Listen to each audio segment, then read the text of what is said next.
सभी प्रिय विद्यार्थियों को ढेर सारा नमस्कार। My self Mukesh Kumar. जो विद्यार्थी 2026 में नीट का एप्लीकेशन फॉर्म भरना चाहते हैं उनके लिए क्या क्या जरूरी है। जी हाँ, बिल्कुल काफ़ी ज़्यादा कमेंट आ रहे थे मेरे पास कि सर हमको एप्लीकेशन फॉर्म भरना है तो क्या क्या चाहिए और क्या क्या रिक्वायरमेंट है। तो पूरा रिक्वायरमेंट मैं आपको बताने वाला हूँ और ये आपको पहले से ही तैयार करके रखने हैं ताकि कोई भी दिक्कत आपको ना हो। और एग्जाम डेट आ चुका है 2026 का, मैंने आपको बताया भी था। जिनको पता नहीं है फिर से बता दूंगा मैं कि एग्जाम का डेट क्या है, फॉर्म भरने का डेट क्या है, प्रवेश पत्र एडमिट कार्ड का डेट क्या है, क्योंकि आपके लिए बेहद ज़्यादा जरूरी है। और यहाँ पे आप देख सकते हो मेरे प्रिय विद्यार्थियों, ये देखिए, ये 2026 का आपका अपडेट साफ साफ यहाँ पे मेंशन किया हुआ है कि एमबीबीएस, बीडीएस और अन्य स्नातक चिकित्सा पाठ्यक्रम में प्रवेश लेने के इच्छुक छात्र और छात्राएं दोनों के लिए नीट यूजी 2026 भारत में सबसे पसंदीदा प्रवेश परीक्षाओं में से एक है।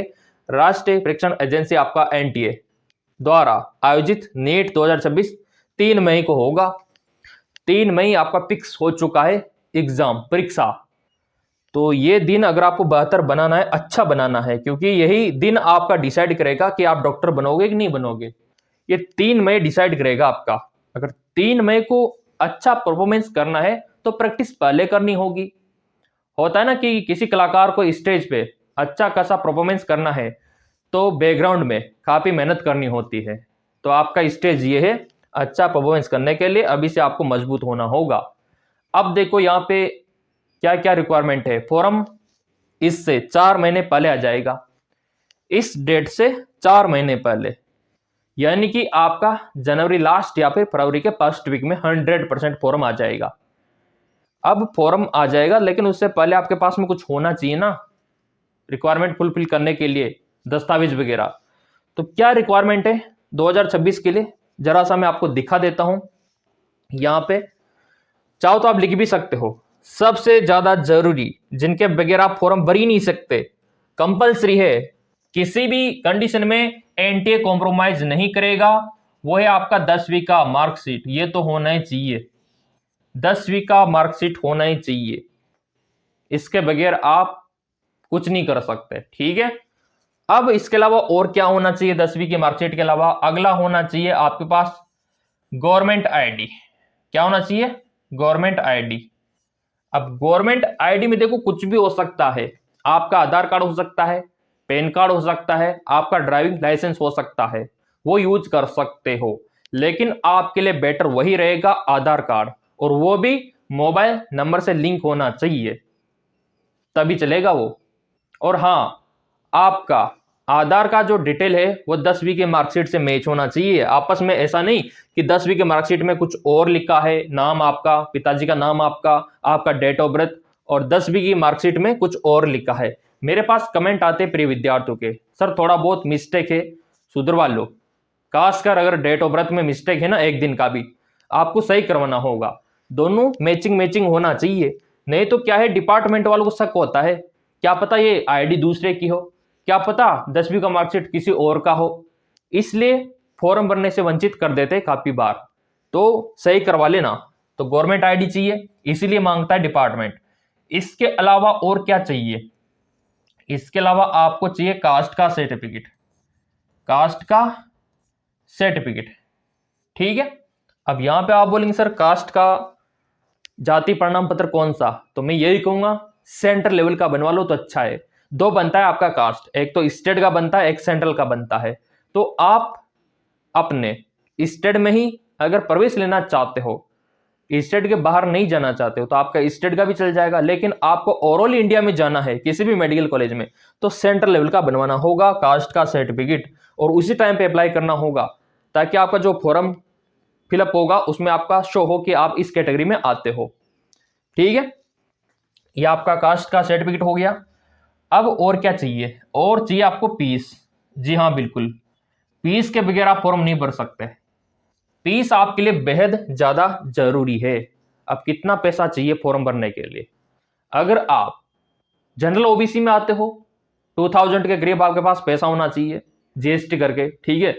अगर आप रिजर्व कैटेगरी में आते हो तो मात्र 1600 रुपये करीबन आपका फीस होना चाहिए। डिस्काउंट भी हो सकता है इस बार, वो तो एनटीए प्रोस्पेक्टस जारी कर देगा, कभी कभार 1800 रख देता है ना, 1200 रख देता है। तो कुछ पैसा आपको चाहिए फॉर्म भरने के लिए। जब तक आपका पेमेंट नहीं होगा फॉर्म एक्सेप्ट होगा ही नहीं, माना नहीं जाएगा कि आपने यहाँ पे फॉर्म भी भरा है, भले आपके पास सब कुछ हो, अगर आपने पैसा नहीं दिया ना एनटीए को तो नॉट एक्सेप्टेबल। तो पैसों का जुगाड़ कर लेना कहीं कहीं से, चाहे आप पॉकेट मनी से सेविंग करो, कहीं से भी आप सेविंग करो, पेरेंट्स से लो, वो बात अलग है, ठीक है। पैसा भी चाहिए फॉर्म भरने के लिए। अब यहाँ पे आप बोलेंगे सर और क्या क्या चाहिए ताकि हम जुगाड़ कर ले, पहले बता दो। तो ये आपके लिए कंपलसरी हो गया। एक आपका डोमिसाइल सर्टिफिकेट, मूल निवास, आपका डोमिसाइल, ठीक है, डोमिसाइल सर्टिफिकेट, आपका मूल निवास, ये भी जरूरी है, नहीं तो फिर दिक्कत आ सकती है आप लोगों को। और एक आपका पंजीकृत चालू मोबाइल नंबर, ईमेल आईडी। अगर आप कुछ डिटेल पाना चाहते हो तो मैं तो यही कहूंगा कि ईमेल आईडी हो तो और बेटर है, ईमेल आईडी, ठीक है, ईमेल आईडी बनवा लो। मैं तो यही कहूंगा आप ऑनलाइन भी बनवा सकते हो, ईमेल आईडी मोबाइल में बन जाएगी। उसमें क्या होगा बताऊं आपको, उसमें यह होगा कि कोई भी अपडेट आएगा आपका एडमिट कार्ड का, आपका फॉर्म रिजेक्ट का, वो सब ईमेल आईडी में आ जाएगा, आपको कहीं इधर उधर नहीं ढूंढना पड़ेगा, इसलिए ईमेल आईडी भी जरूरी है। और मोबाइल नंबर तो है ही सही, एक आपको मोबाइल नंबर, ठीक है, ये चालू रखना होगा ताकि कोई भी अर्जेंट अटेंशन हो वो आपको एनटीए अपने मोबाइल नंबर में मैसेज के थ्रू, टेक्स्ट मैसेज के थ्रू आपको प्रोवाइड करवा दे।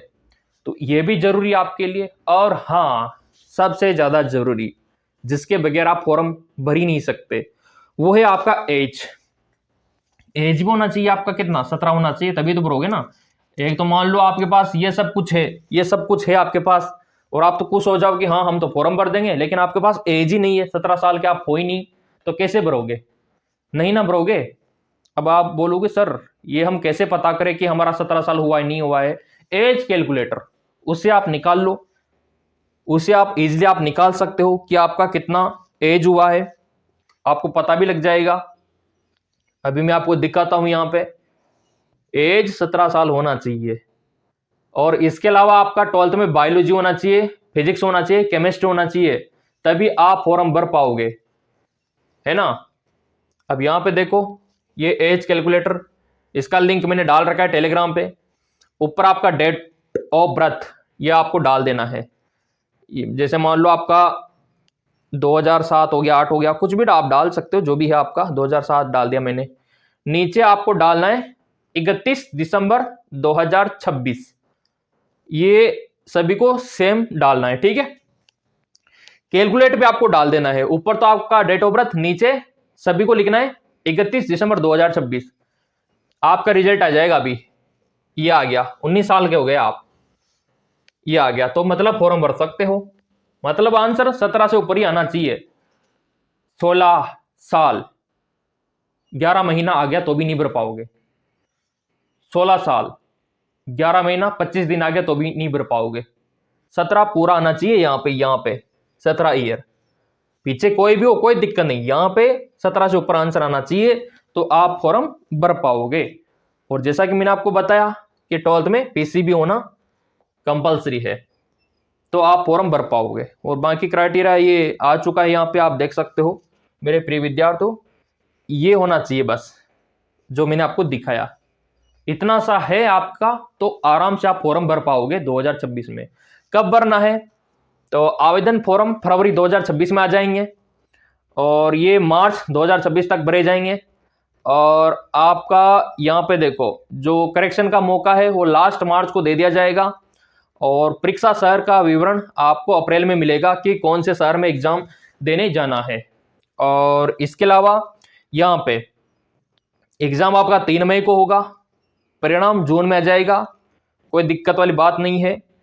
और यहाँ पे भी लिखा हुआ है 31 दिसंबर 2026 तक उम्मीदवार की आयु 17 वर्ष होना चाहिए। और बॉयज गर्ल्स दोनों फॉर्म भर सकते हैं, ऊपर कितना भी हो चलेगा, है ना। ऊपर अगर आपका 50 साल का हो, 60 साल का हो, 70 साल का हो तो भी चलेगा, ऊपर की कोई सीमा नहीं है, नीचे 17 होना चाहिए आपका। क्लियर। भौतिक विज्ञान, रसायन विज्ञान, जीव विज्ञान 10+2 में होना चाहिए, अंग्रेजी होना चाहिए।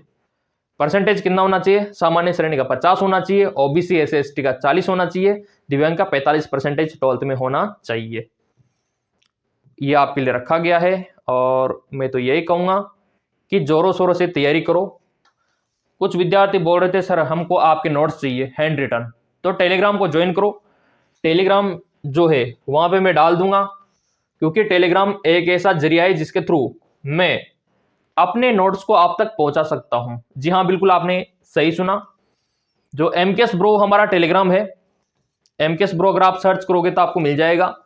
किसी भी यहाँ पे जाके आप एमकेएस ब्रो, ठीक है, ये रहा, इसका लिंक मैंने दे रखा है, आप देख सकते हो, ठीक है, DRM के ब्रो।